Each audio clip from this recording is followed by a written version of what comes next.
De volta para falar de política e quem mais entende dos bastidores da política está aqui comigo agora. Paulo Roberto, seja muito bem-vindo, Paulo. Tudo bem? Tudo bem. Boa tarde, né? Boa tarde. Olha, eu tenho recebido muitas manifestações de telespectadores nossos, de ouvintes meus lá no rádio, reclamando do PROCON de Campina Grande, o PROCON municipal. Afinal das contas, qual é o papel do PROCON? Você vai no site do PROCON de São Paulo, no site do PROCON do Maranhão, no site do PROCON do Ceará, e você vê que esses órgãos, eles atuam em defesa do consumidor, divulgando, inclusive nominando empresas ou prestadores de serviços que prestam maus serviços à sociedade, que exploram, que vendem produtos vencidos, etc. e tal. Em Campina Grande, quando um mercadinho, quando uma empresa qualquer é autuada, o PROCON não divulga o nome. O Mercadinho das Malvinas tem 50. Você não sabe qual foi. Não pode. Pode, se os outros estados divulgam. É até uma forma de punir aquele comerciante ou aquele prestador de serviço que quer burlar o consumidor, que quer enganar, que muitas vezes quer roubar, quer aplicar golpe no consumidor. Você divulgando o nome já é uma punição, além da multa, além das infrações normais. Então, nesse recente aumento da gasolina divulgado pela Petrobras, em Campina Grande, os postos de combustíveis, em sua quase totalidade, aumentaram também o etanol. E teve posto que aumentou 2 vezes o etanol numa semana. E quando a imprensa procura o PROCON, aí o coordenador diz, tem que ser provocado. Provocado nada. Vai agir em defesa da sociedade, em defesa do consumidor. E o prefeito Bruno Cunha Lima tem que chamar o feito à ordem. A sociedade está reclamando e com razão. É péssimo o exemplo que o PROCON de Campina Grande está dando na atualidade. Vamos à política, Tiago? Vamos à política. O caso Donald Trump. Chamada a atenção do mundo todo, né? Isso. Sábado, final da tarde, início da noite, todo mundo acompanhou o que aconteceu, repercussão mundial, por questão de milímetros o homem não morreu. Falha grave da segurança do ex-presidente e candidato outra vez à presidência dos Estados Unidos. Aquilo não se concebe. Eu fico imaginando o seguinte, se aquilo aconteceu nos Estados Unidos, você imagina em outro país que eu conheço lá do outro lado do oceano. É verdade. Não é? Negócio terrível. A repercussão aqui no Brasil foi muito grande e a gente começa com a manifestação do presidente da República, Lula da Silva. Lula postou: o atentado contra o ex-presidente Donald Trump deve ser repudiado veementemente por todos os defensores da democracia e do diálogo na política. O que vimos hoje, isso foi no sábado à noite, você vê aí a hora, 8h54 da noite, escreveu o presidente, é inaceitável. O presidente do Senado e do Congresso, Rodrigo Pacheco, também divulgou uma nota. Atos extremistas e violentos vêm se repetindo mundo afora, não só na esfera política, e uma reflexão urgente sobre esse estado permanente do ódio se impõe. Ou ampliamos a busca pela convivência pacífica e democrática, ou veremos outras tragédias acontecerem, diz Pacheco em sua nota.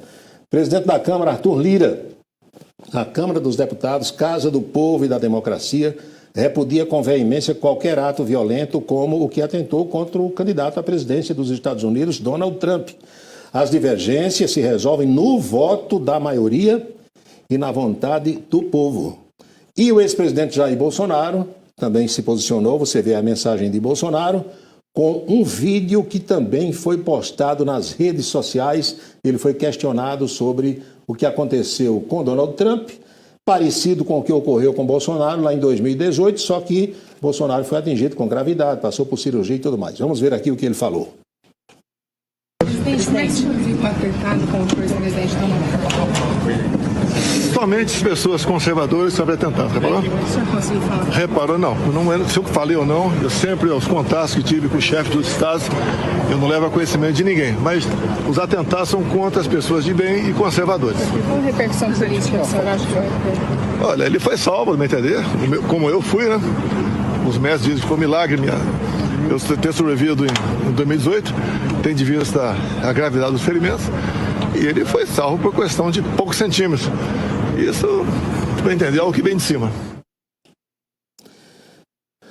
Só se explica através do que vem de cima. Naturalmente ele está se referindo ao ser superior, se referindo a Deus. O agressor, o homem que atentou contra Donald Trump, foi abatido pelo serviço secreto, que falhou, e o mundo todo reconhece isso, e a partir de agora vem os desdobramentos, as investigações do FBI, e naturalmente que a segurança é reforçada nesse instante, e isso dá uma série de interpretações, suscita muitas ilações também com pessoas que acreditam, pessoas que não acreditam, tudo faz parte dessa polarização que há. É verdade, agora é impressionante, né, Paulo? Porque é toda uma segurança e o atirador chegou a disparar, né? Disparar e não foi uma vez só. E ele estava a 140 metros do presidente. Então, FBI, o Serviço Secreto americano, a CIA, todo mundo falhou. Fique imaginando do outro lado do oceano como deve ser a segurança dos candidatos. Pois bem, o presidente da República, Lula da Silva, teve um final de semana tranquilo e passou o sábado inteiro nas dependências da Granja do Torto, que tem 15, 16 hectares, pescando. E olha o peixão que Lula pescou. Eita, e postou nas redes sociais. Lula e Janja pescando. Presidente e primeira-dama curtiram o sábado na Granja do Torto. Segundo Lula, isso é um pacu. Pesou 4,5 kg e ele mandou assassinar o peixe. Fritaram. Eita, Devorou com... A Chieta Araújo vai dar uma risada agora com a legítima do professor Uba, mas o presidente tem direito, trabalha a semana toda, né, Reginaldo? No final de semana tem que curtir ao lado da primeira-dama. E a gente aproveita para ver a agenda, os compromissos oficiais do presidente para esta segunda-feira. O Lula começou na cerimônia oficial, ele começou numa reunião no Palácio do Planalto com alguns ministros. Nesse instante, o presidente da Itália, Sérgio Mattarella, está no Palácio do Planalto, foi recebido com honras militares agora há pouco.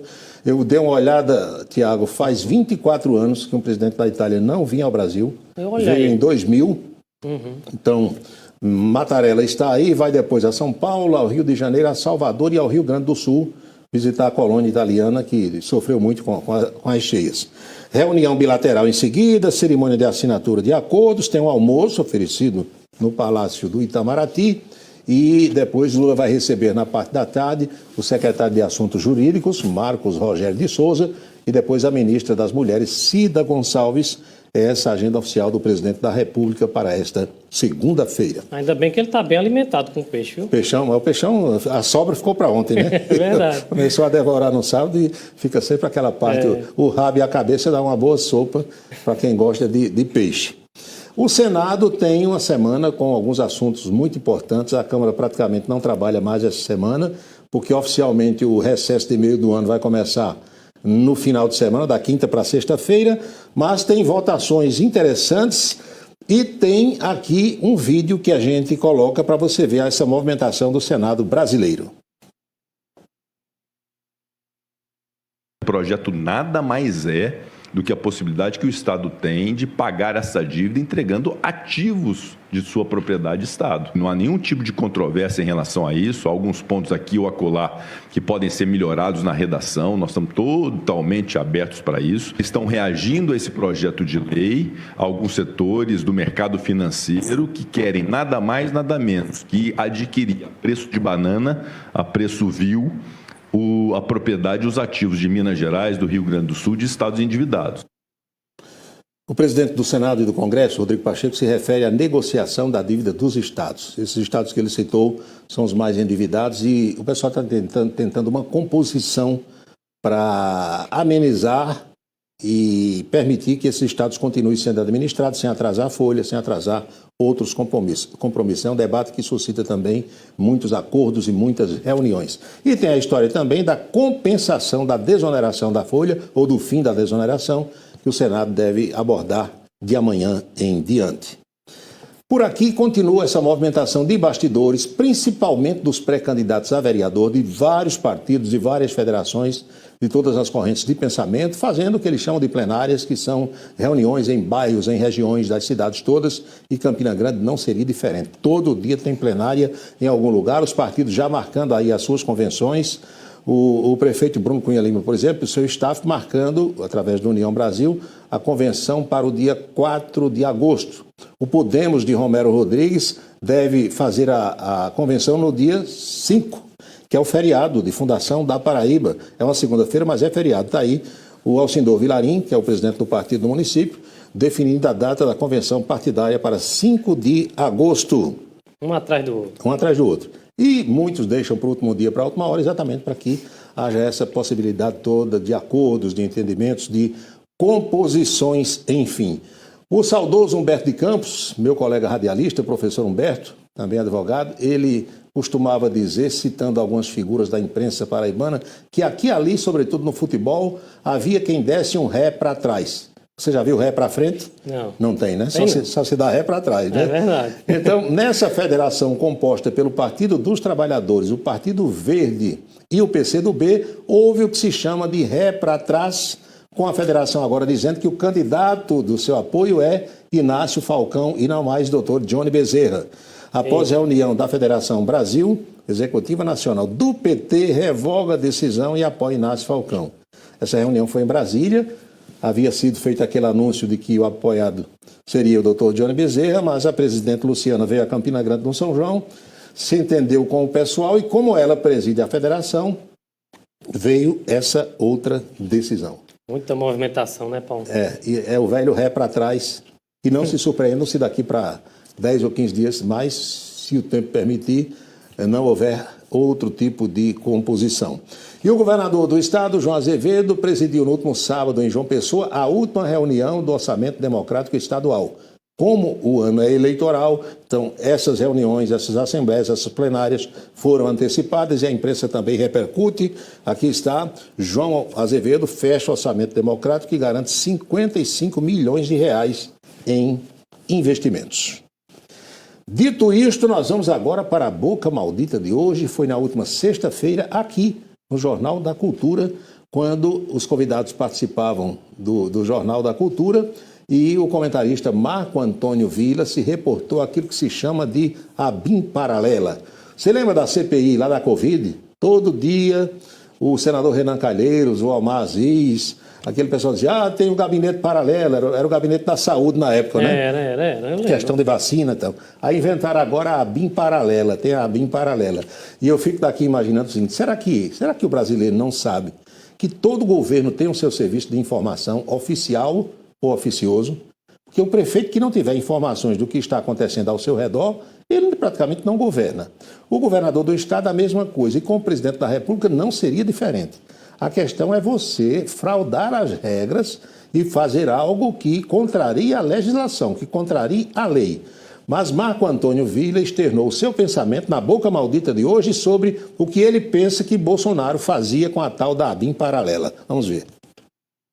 Foi feliz a lembrança do SNI, que foi criado em 64 e teve como seu primeiro titular o coronel, à época coronel, depois general Golbery Couto Silva. Então, o SNI servia como um serviço de informações do Estado. E ele bem destacou, corretamente, que no caso da ABIN paralela, não era um serviço ainda que era grave do Estado, mas era pessoal do Jair Bolsonaro. Isso é uma coisa assim inacreditável. Recorde-se que na 22 de abril de 2020, aquela reunião célebre, em que ele reclamou que não tinha um serviço de informações próprio, brigou, xingou, usou palavrões, palavras no campo da marginalidade e não no campo da política, ele já estava criando essa ABIN paralela. E serviu para quê?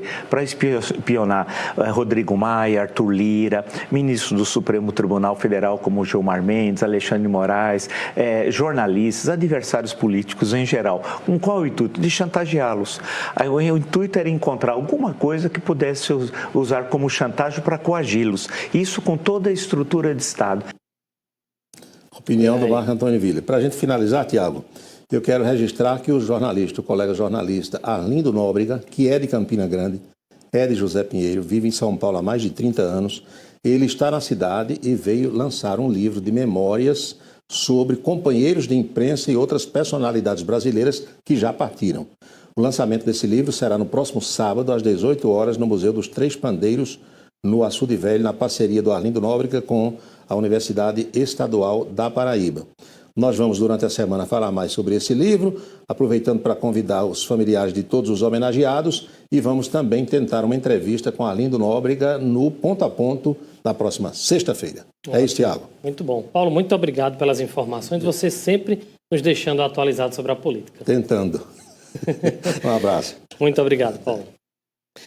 Agora chegou a hora de acompanhar as novidades da política direto de Brasília com Napoleão de Castro.